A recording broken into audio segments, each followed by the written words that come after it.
There are two languages that have national status in Morocco, Standard Arabic and, as of 2011, Standard Moroccan Tamazight.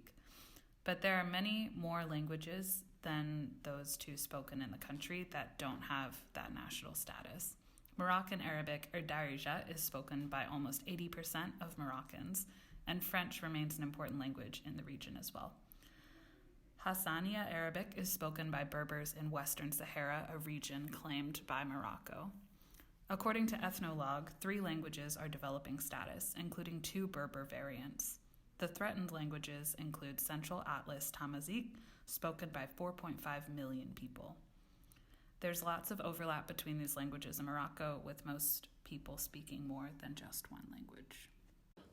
So Beth, French came in 1912 in Morocco. So I was wondering what kind of education system they created. Good question. The French sort of Director General of Morocco at the time was a guy named Marechal Lotni. He created a primary schooling system in Morocco that would fit the needs of the protectorate government and fabricate a social stratification in the country to meet his needs. At the top of this school pyramid was the École des Filles de Notables, literally school for the sons of nobles. The goal of this school was to create a native elite who could help facilitate the French project in Morocco. Next came the École Urbaine, or the urban schools, located in what France determined to be the urban centers, aka Rabat and Casablanca. Students who attended these schools were primarily working class Arabs, and Laibi assured critics that students who attended this school only learned French for the practical language skills, meaning they would never achieve full working competency in the French language and would be permanently remain part of the working class. On the last ring of the ladder was the École Rurale, also known as the École Berber. These schools were built for the rural population of Morocco, which was seen by the French to be mostly Berber. An important thing to know about these schools is that France's relationship with the Berber was like a mix of exoticized curiosity and glorified respect. Some French historians refer to this as the Kabyle myth, the idea that the Berber were the literal descendants of St. Augustine and had this natural proclivity for rebelling and freedom, things that the French really value. And because of these assumptions, the Berber in these Écoles Rurales were told to focus on their own Berber language and customs only. So their learning took place entirely in a variation of Algerian Berber, not Moroccan Berber. And there was no Arabic, no Moroccan Darija or French permitted at all at these schools. Thank you. So what is the legacy of the French education system in Morocco today? So basically this resulted in the isolation of the Berber people in Morocco, culturally, politically, and linguistically, from their Arab or mixed fellow Moroccans. The French schooling system created a stratified society that privileged French as a way to access political and social capital in the new protectorate.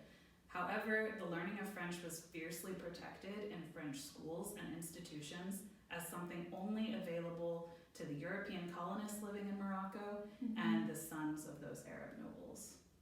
Wow, thank you.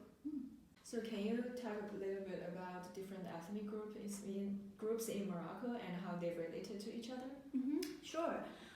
There are a few ethnic groups in Morocco, and there are the Arabs, Berbers, and there's several others. So I'm going to talk a little bit about them in the context of historical settlement, right? So Berbers are the native and indigenous people of Morocco. They call themselves the Amazigh, and they have been in Morocco for the last 2 millennia.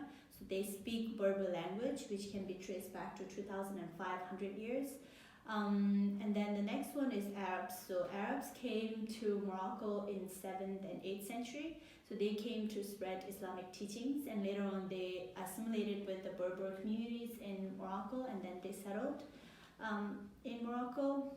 And the third one is Nawa. So these people are coming from ancient time Ghana Empire, and nowadays they're the countries like Senegal, Mauritania, Gambia, and Mali. They came to Morocco, and they also integrated with the community and converted to Sufi Islam, and their their traditions are mixed of Islamic Sufism and then pre-Islamic African traditions. And the Europeans, as we already mentioned, they're the colonizers, French and Spanish in general. And then the Jews. So Jews came to Morocco before and after the 1492 Ambra Decree. And then by 1940, the population of Jews in Morocco was 250,000, but after the establishment of Israel, then a lot of them moved there, so there were around only 5,000 people left in Morocco. The last ones are sub-Saharan Africans, so they're coming from the sub-Saharan African countries. There are several reasons for them to come to Morocco. So one of the reasons is, most of them are escaping the drought or famine in the region, and some of them they came as business traders in Arab countries.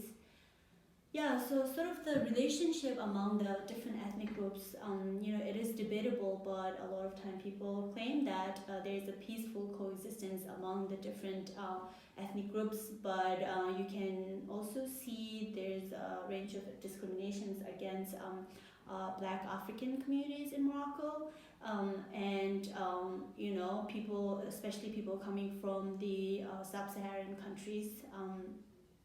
But recently, in the recent year, the government of Morocco claimed that they have been more extensive citizenship rights for those people in Morocco, and one of those citizenships in Morocco. Can you tell us a little bit about the status of Morocco on the world stage? Yes, of course. So Morocco is a low medium income country in Middle East and the North Africa region. And in recent data, the GDP per capita is not performing that well. It's actually around 3,000. And also the annual GDP is grows slightly as 2.6%. And the unemployment rate is remaining pretty high, particularly among the youth. And Morocco's position, especially in the global context of economy, is not very that much high. According to the international authorized organization like World Bank's index, they remain in the middle low kind of location. And as a result, or in the context, the education is remain pretty low as well. Interesting. So knowing all that, what does the Moroccan education system look like today? What are some reforms that have been going on? Yeah, the education reforms are also as a big part of their government concerns. So given Morocco's high unemployment rate, and especially among women and young, they are stepping up to efforts to reform education system, which is an improvement of the quality of school and infrastructure and teaching.